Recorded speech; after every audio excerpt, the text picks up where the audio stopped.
Shalom. En hébreu, le mot Torah signifie loi. L'Ancien Testament comptait 261 fois le mot loi et le Nouveau Testament en compte 171 fois. Donc dans la Bible entière, on compte 432 fois le mot loi. Vu donc son nombre de fois bien grandiose dans la Bible, chers internautes, il est très nécessaire d'en parler. Alors, la Torah dans son premier sens désigne les 5 premiers livres de la Bible hébraïque qui sont la Genèse en hébreu Bereshit qui signifie au commencement, l'Exode en hébreu Veleshimot qui signifie et c'est ici le nom, le Lévitique en hébreu Vayikra qui signifie et il appela, les nombres en hébreu Bemidbar qui signifie dans le désert, et le livre de Deutéronome en hébreu Adebarim qui signifie la répétition de la loi.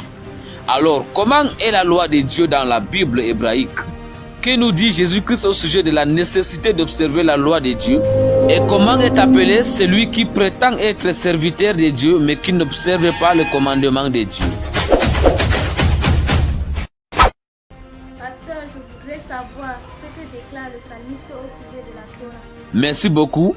Les ordonnances de l'Éternel sont droites, elles réjouissent le cœur. Les commandements de l'Éternel sont purs, ils éclairent les yeux.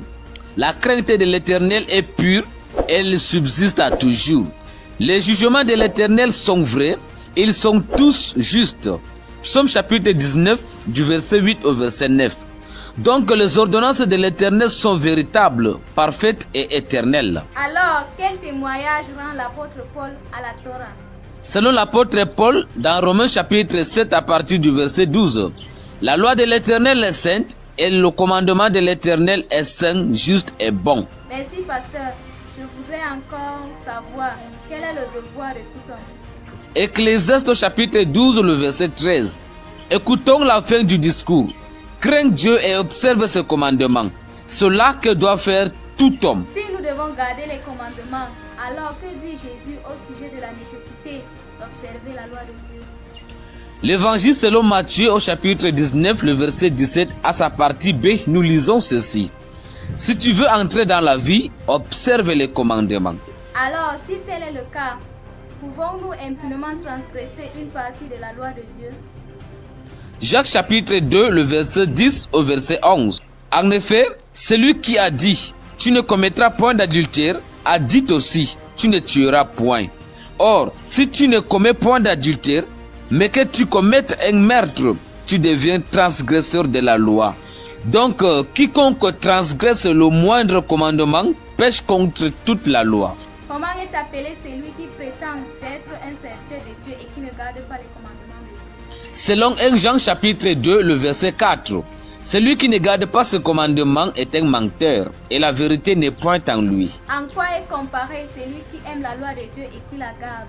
D'après le livre de Psaume au chapitre 1 du verset 1 au verset 3, la personne qui aime la loi de Dieu et qui la garde est comme un arbre planté près d'un courant d'eau. Alors, pasteur, la foi chrétienne abolit-elle la loi de Dieu?